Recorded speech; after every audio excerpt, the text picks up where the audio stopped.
Howdy, folks. We're on to part 4 of episode 4 of Country Family Reunion celebration of 50th anniversary celebration of Bill Anderson's career as a songwriter, as a performer, as a television personality, as just an industry stalwart. He's just been there.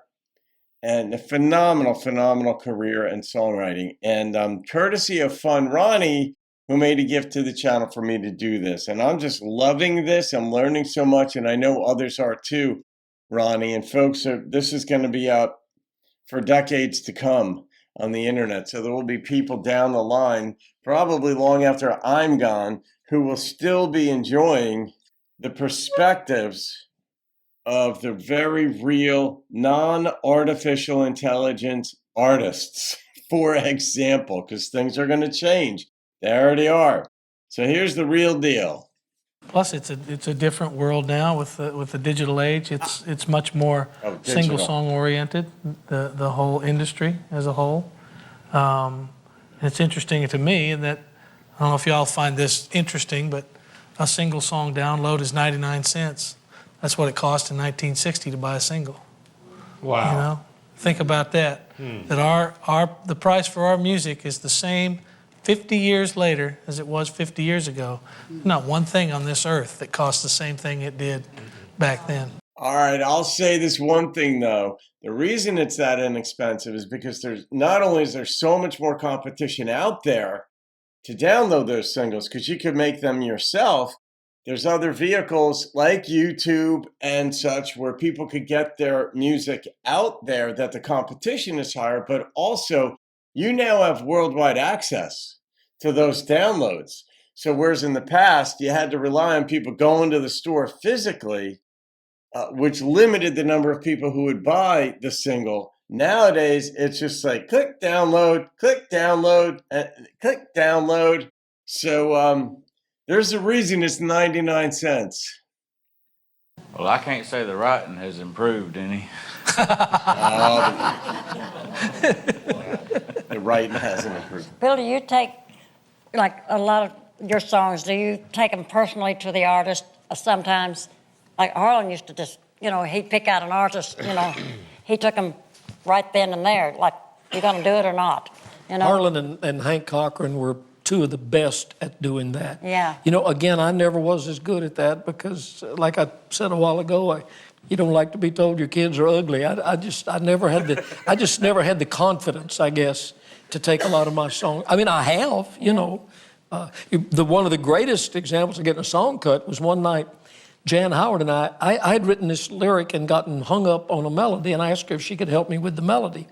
And we wrote a song, we were out on tour, and we wrote a song called I Never Want to Stop Loving You, which has been recorded many times. Mm-hmm. We're flying back to Nashville. Jan and I are in a private plane. Conway Twitty had a plane then, but Conway was still living in Oklahoma City. So we left Asheville, North Carolina, flying over the Smokies, and we looked out the window of our plane, and Conway's plane was flying just right alongside us. Well, this is probably illegal as anything. Conway got on the radio and was talking back and forth to us, said, "What are you doing?" And Jan said, "Well, we're over here working on a song." Conway says, "Sing it to me." Sing it to me. So, right? Yeah. So I don't know, one of us held the microphone and one of us I think you sang it because you were more familiar with the melody.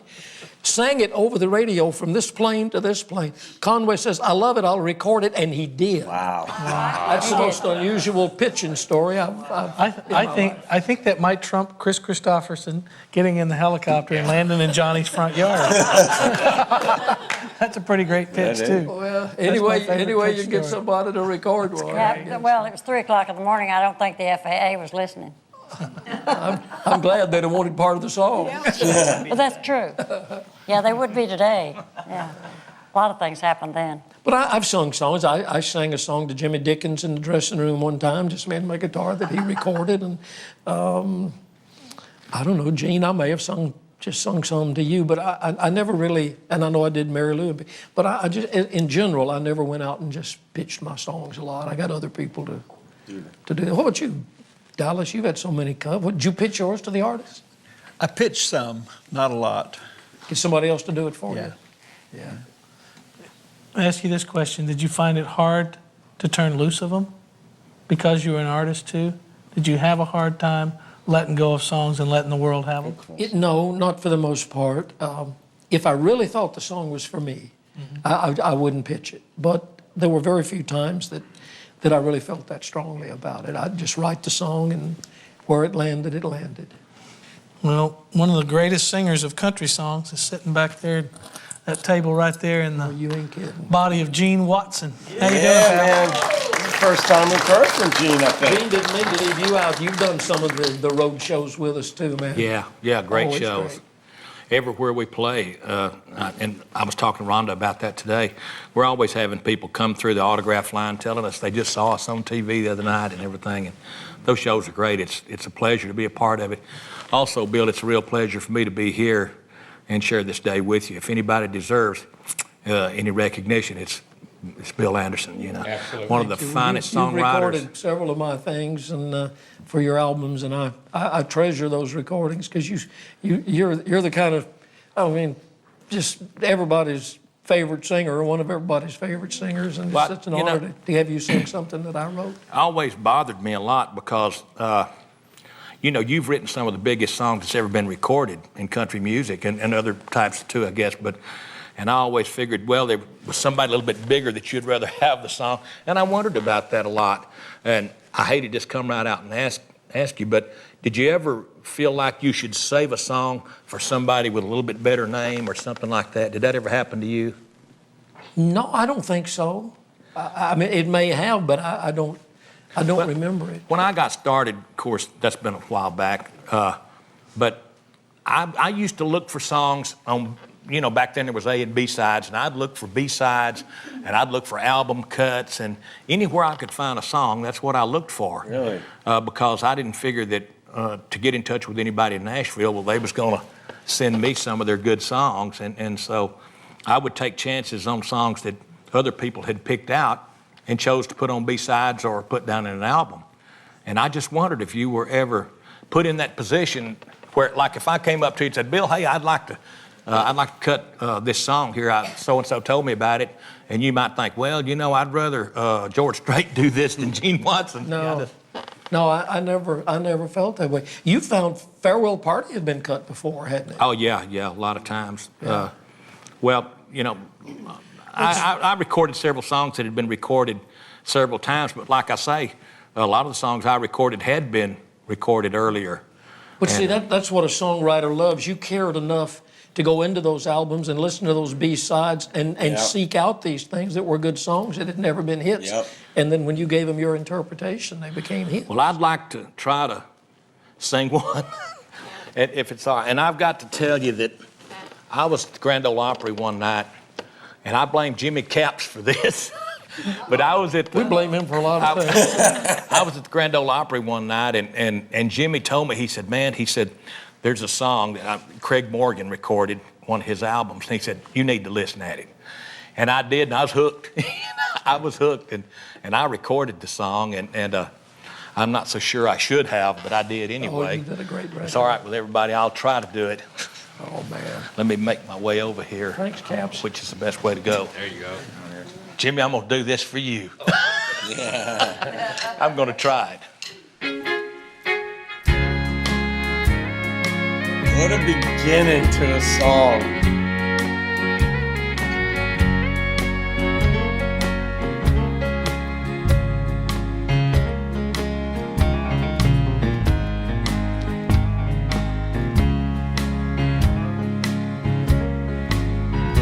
I've been fighting with these sheets again. Can't make myself lie still. My pillowcase is soaking wet, and yet I feel a chill. Yeah. It takes all I can do these days to just survive the night. It gets crazy when a man can't get a woman off his mind.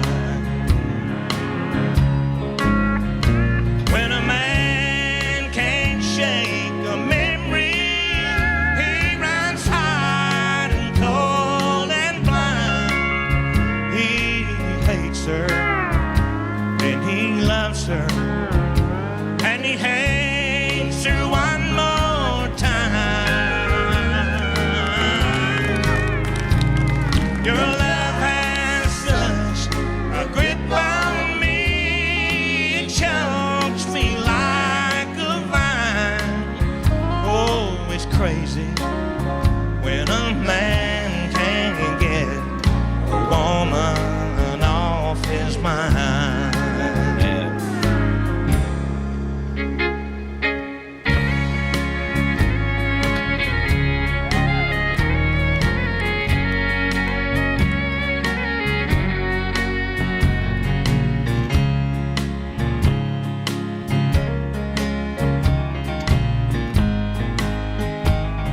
I love how that piano picked up. I've been phoning you since 8 o'clock. It's almost 4 a.m. My mind keeps painting pictures of you out loving him. I just crushed a Dipsy cup for running out of wine. Oh, it's crazy when a man can't get a woman off his mind. When a man can't shake a memory, he runs hot and cold and blind. He hates her, then he loves her, and he hates her one more time. Her love has such a grip on me, it chokes me like a vine. Oh, it's crazy when a man can't get a woman off his mind. Those eyes of Rhonda's. Drives me crazy when a man can't get a woman off his mind.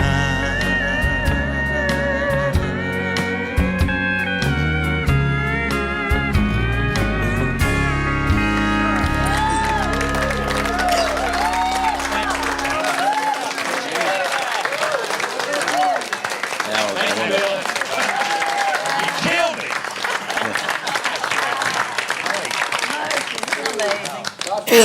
Did Bill write that? Well, that's been sung. How do you get away with I That's just great. crushed a Dixie cup for running out of wine? And Shame on you.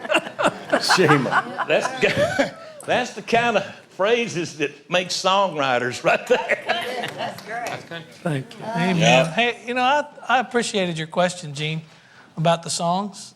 You know, Yeah, I've wondered about that a lot of times. I mean, it makes sense. You know that oftentimes the biggest artists are going to get the best songs. Yeah. You know, Yeah, it did to me. And back when I was of course, later on, I'm happy to say that I had some great songwriters that were sending me songs, and I appreciate it. But I always wondered about that when I was starting off. Yeah. I mean, Gene who, you know. And I could understand them not wanting someone that was unknown to record their songs. Yeah, And but the other side of that coin is look at, there was a day when nobody knew who Garth Brooks was. And these writers that wrote Garth's early songs, he stayed so Yep. loyal to them down through There the you go. years. And I mean, everyone they gave him songs when nobody else would. And you don't ever know who the next big star is going to be or where the next big hit's going to Well, you know, come from. it's funny because during these times that I was doing these sessions, of course, I've known you for years, but I got to recording some songs that I really, really liked. And one of them was, I didn't know until after I recorded it, was a song that you and Skip Ewing wrote. I recorded that. And then I heard another song on a Diamond Rio album, and I recorded it. Lo and behold, you was co-writer on that. And then I got a hold of this. Two of these songs was in the same album. So, I mean, for some reason, and I consider myself a pretty good, judge of songs for Gene Watson.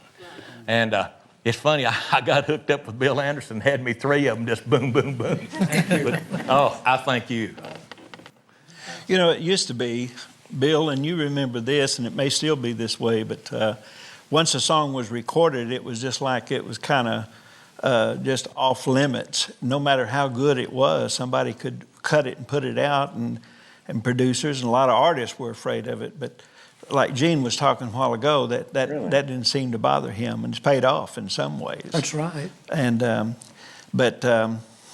I think really that's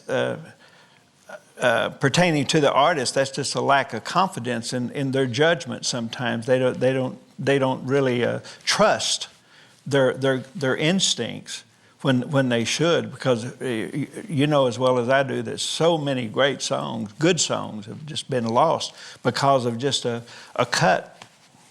Well, there were probably Dallas Fraser's biggest song was Elvira. That had been recorded before the Oak Ridge Boys, right? Well, it had been recorded, but not a national.